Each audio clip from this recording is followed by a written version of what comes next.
Gareth Kane and welcome to Ask Gareth. The idea here is very simple. You ask me questions about corporate social responsibility, corporate sustainability or any environmental issue and I will attempt to answer them. The clue is in the name. And the question this time comes from David Douglas of Photos Northeast, and he asks, Dear Gareth, how do you get employees to agree on what sustainability is before you start changing the company culture?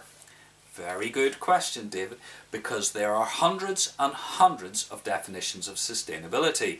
The reason why is nobody has yet defined it in a way which means all things to all people. You know, there are problems with almost every definition. It's a bit like the whole question of what is art.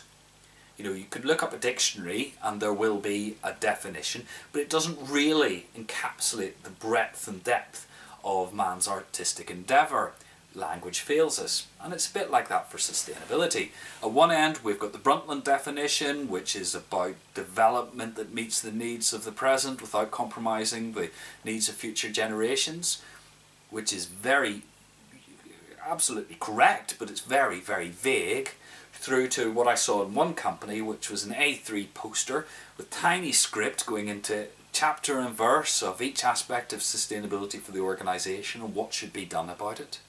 And the problem with that one is at a workshop I was running there later, I challenged the attendees who had actually read it. Now only one person had, and she had only read it because she knew she was coming to my course. And could she remember anything that was on it? No. So the precision in that particular policy was completely useless. So how do we unravel this conundrum over the definition of sustainability? Well, here are my 3 tips. Number 1, concrete goals beat hazy definitions. Do you really need to sum up sustainability in a single sentence that everybody can rally around? Well, if you've got a goal such as we're going to cut our carbon footprint in half by 2025, then the definition becomes a little bit redundant, because the goal is something that can inspire people, people understand it, and it's action oriented, so people know they have to actually do something about it. You need about 3 to 7 goals like that. Less than 3 and you're probably missing a big issue. More than 7 and you start to lose focus. 3 to 7 is the optimum. Now the second point is, if you're going to do this with goals, then they have to be both ambitious and relevant to your organisation. Because if you're going to use the goals to define sustainability for your organisation, they can't be incremental. People know in their heart of hearts that we have to change and change radically for sustainability. So shaving 2 or 3% off your ecological footprint is going to breed cynicism amongst your employees. Secondly, they have to be relevant. I'm thinking about Asia Pulp and Paper here, where they were coming under criticism for the use of wood from virgin forests in Southeast Asia going into their paper mills. And they set a goal of 0 wood from old growth forests into our mills.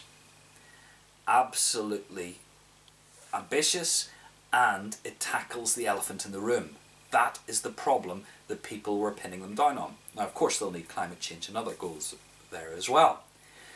And what I like about that is they're using 0, because nobody can argue with 0. Whether it's 0 waste, 0 carbon, or 0 virgin materials, whatever it is, people can get their head round it. The granddaddy of them all, of course, is Mission Zero by Interface, where they said they would cut their entire ecological footprint to 0 by 2020. Now if you're wondering if that's one goal, how it defines the whole lot, well, they've broken that down into 7, so they fulfill my 3 to 7 rule of thumb that I talked about earlier. Okay, the third point is be prepared to evolve, but act now. Because time is running out. If you read the Science on Climate Change, for example, acting now, cutting carbon now, is much more powerful, cheaper and easier than cutting it in a decade's time. So, we know roughly which direction we need to go in. We need to set off, and if anything changes along the way, say our definition of 0 carbon isn't quite watertight, or you find that a chemical you're using that you thought was environmentally benign turns out to have unforeseen environmental effects, you can tweak that later. You can tweak the course as you go along. but we have to act now. Perfection is the enemy of success. Right, the triple bottom line here is you don't need an all-encompassing definition of sustainability. You need a clear set of goals and to act on them. Okay, David, I hope that answers your question. David and everybody else, if you want to debate the issue further, then add your comments below the video here. What is your experience of trying to define sustainability, or do you need a definition to inspire the troops? Put it all down there. If you like the video, then please do share it with your networks. That's how we get the message across to a wider audience. And if you want notification of future editions of Ask Gareth, then don't forget to go to www.terrainfirma.co.uk and sign up to the Low Carbon Agenda, which is my monthly newsletter, which has every edition of Ask Gareth and a whole lot more.